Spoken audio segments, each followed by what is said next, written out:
Hola, espero que se encuentren bien.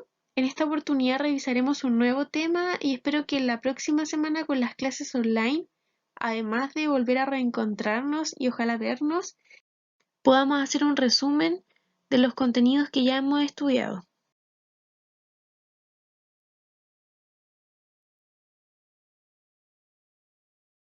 El objetivo de esta sesión es definir potencia eléctrica.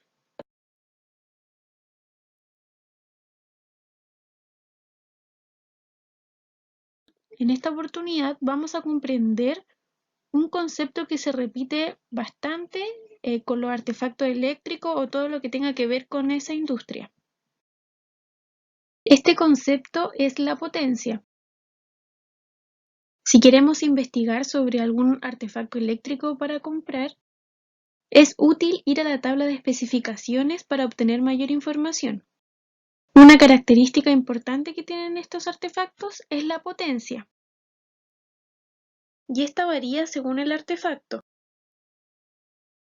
Por ejemplo, para el hervidor son 1850 watts, mientras que para una ampolleta de bajo consumo, la potencia es de 23 watts. Incluso dentro de las variedades de las ampolletas, esta potencia puede variar. De hecho, la potencia de esta ampolleta es mayor que la que vimos anteriormente. En las clases anteriores estudiamos que la batería o pila es la responsable de mantener el flujo de la corriente a través del circuito, transformando la energía química en energía eléctrica, y esta a su vez a energía lumínica para el caso de la ampolleta. Con esto es importante notar que todo proceso físico que ocurra en el universo involucra energía y transferencias o transformaciones de energía. Para explicar cómo la energía y la potencia se relacionan, sigamos la trayectoria de la corriente, es decir, las cargas positivas que se trasladan. Notar que para que la corriente continúe su recorrido es necesario cerrar el interruptor. Comencemos en el terminal positivo de la pila. Las cargas se trasladan del potencial eléctrico más alto, luego avanzan por el cable conductor y ahora detengámonos en el punto C, que se encuentra justo antes de la ampolleta. Veamos lo que ocurre cuando las cargas pasan del punto C al punto D. La corriente pasa a través de la ampolleta. Las cargas pierden energía potencial eléctrica al chocar con los átomos que forman la ampolleta, produciendo energía interna asociada al aumento de la temperatura de este material. Es necesario recordar que los elementos que forman un circuito actúan como una resistencia a la corriente eléctrica. Y si consideramos que la resistencia de los cables es mucho menor que la de la ampolleta, es posible asegurar que no hay pérdida de energía en los tramos de B y AC, pero sí en el tramo CD, y con esta pérdida de energía, la corriente vuelve a la pila para una nueva transformación de energía química a energía cinética para las cargas, y así nuevamente transformarse en energía eléctrica y luego lumínica.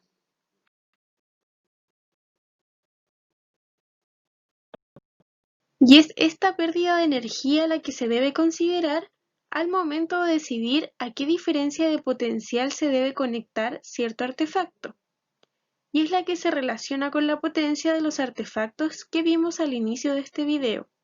La energía se disipa a razón de la corriente al cuadrado por el valor de la resistencia de la ampolleta. Y como vimos al inicio, cada resistencia o artefacto tiene una especificación de potencia.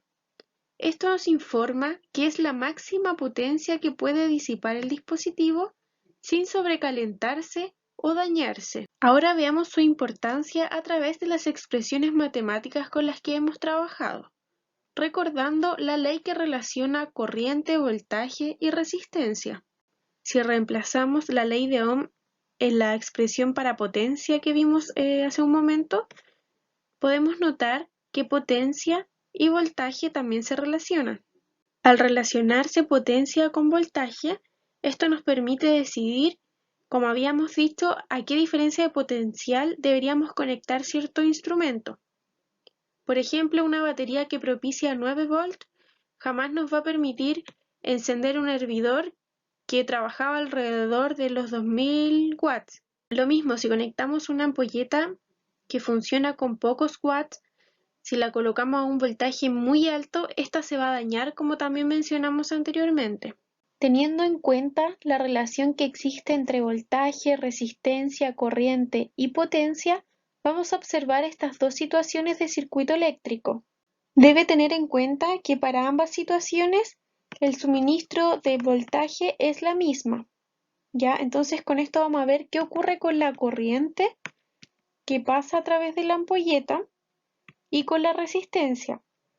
¿Esto para qué? Para que luego veamos en una siguiente sesión cómo calcular la energía o el costo que pagamos por la corriente que utilizamos, dependiendo de la potencia y de la resistencia de los materiales. Entonces, en lo que se diferencian estos dos circuitos es en la potencia entregada por la ampolleta.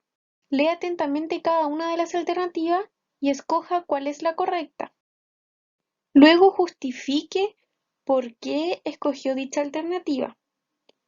Para la justificación puede respaldarse en la expresión matemática que relaciona la potencia y voltaje junto a la ley de Ohm.